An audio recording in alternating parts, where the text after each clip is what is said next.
Bonjour et bienvenue sur la chaîne Vivre aux Philippines. Le sujet de cette 15e vidéo de la playlist des villes à visiter aux Philippines est l'île de Malapascua. C'est une petite île de 2,5 sur 1 km avec environ 5000 habitants. Elle est située à 7 km au nord de la pointe de Cebu. Malapascua est une île tropicale tranquille et merveilleuse avec de longues plages de sable blanc, des cocotiers, des eaux cristallines et de superbes couchers de soleil. Une île épargnée par le béton, sans voiture ni route asphaltée, où l'on vit les pieds dans le sable. Le requin-renard. L'île est mondialement réputée pour ses spots de plongée, où l'on peut apercevoir le très rare requin-renard. Ils sont présents toute l'année dans les parties les plus profondes de l'océan, environ 200 mètres de profondeur. Aux petites heures du matin, ils remontent dans un endroit très spécifique, un plateau sous-marin qui s'appelle Monachol, situé à environ 30 minutes du rivage de Malapascua. L'endroit est communément appelé la station de nettoyage, car c'est là où ils se font nettoyer par les poissons Napoléon. Monachol est un site exceptionnel, où l'on peut observer quotidiennement des requins-renards à seulement 30 mètres de profondeur.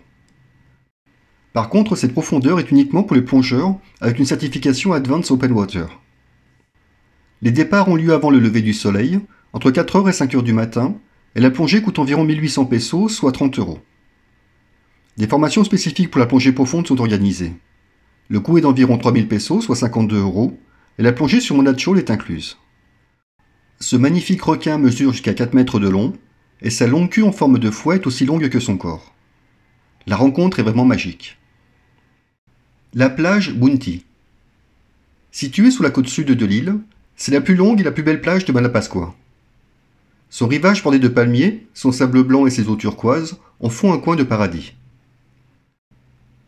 Dans le village de Pasil, situé à l'ouest de la plage, se trouve un vaste atelier de construction de bateaux traditionnels en bois.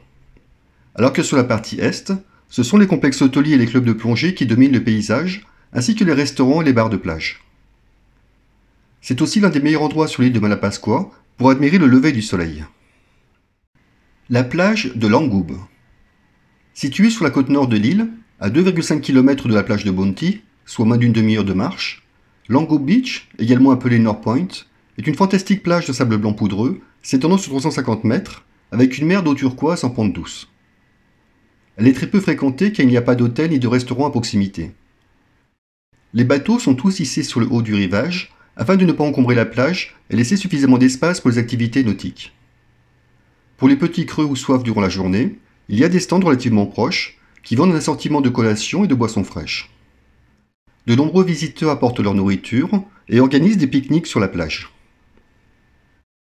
La plage du Bantig Cove.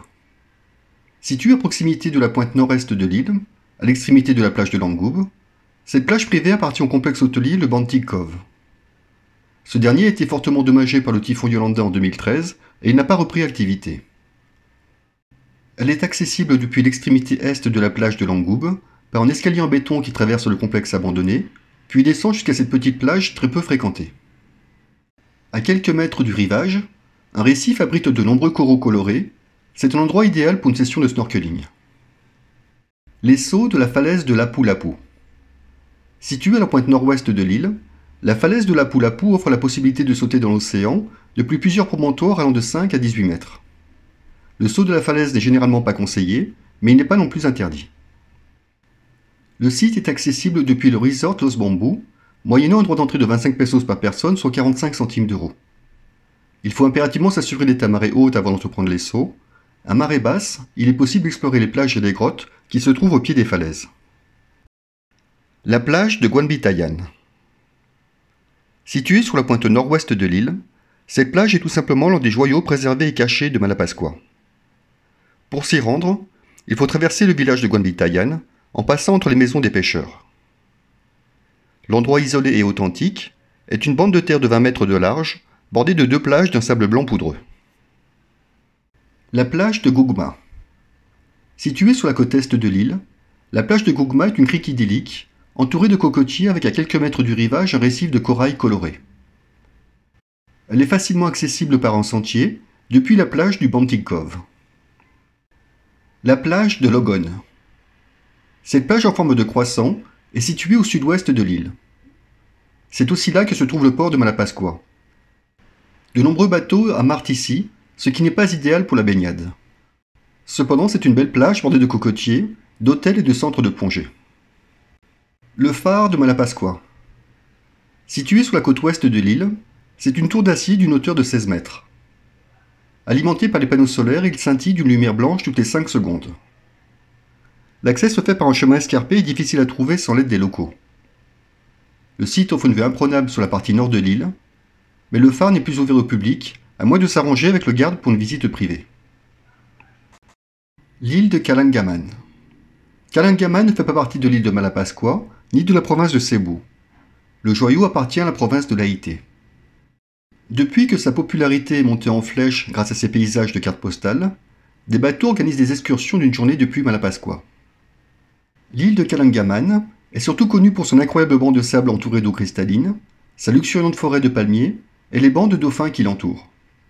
Les réservations se font auprès des shops de plongée, des agences d'excursion le long de Bounty Beach ou en organisant son propre bateau privé. Il faut un peu moins de 2 heures pour atteindre l'île, et le voyage coûte approximativement 900 pesos par personne, soit 15 euros, plus les frais d'entrée de 150 pesos pour les Philippins et 500 pesos pour les touristes internationaux, soit 2,60 € et 8,60 €. La visite comprend le repas cuit au barbecue à bord du bateau. Il est possible de camper sur l'île en emportant sa tente ou d'en louer une au camping de l'île pour 300 pesos, soit 5,20 €. Les frais de camping sont de 750 pesos par tente, soit 13 €. Des tipis très sommaires pour 2 personnes sont aussi disponibles pour 1000 pesos la nuit, soit 17,20 €. Les transports. Il n'y a pas de voiture ni de route asphaltée sur l'île de Malapascua. Les déplacements se font tout simplement en scooter, à vélo ou à pied. L'île étant très petite, 2,5 sur 1 km, sa traversée à pied prend moins d'1 heure. Il est facile de louer un 2 roues pour environ 300 pesos par jour, soit 5,20 €, et de nombreuses mototaxis sont présentes. Comment se rendre à Malapascua? Depuis l'aéroport de Cebu, des bus rejoignent la gare routière nord toutes les 30 minutes, de 7 h à 21 h 30. Le tarif est de 25 pesos, soit 40 centimes d'euros, et le trajet dure entre 20 et 30 minutes selon le trafic. En dehors de ces horaires, un taxi ou un Grab fait la course entre 200 et 300 pesos, soit 3,40 € à 5,20 € selon le trafic. À la gare routière nord de Cebu, des bus partent chaque heure vers le port de Niumaya, situé à l'extrémité nord de l'île de Cebu.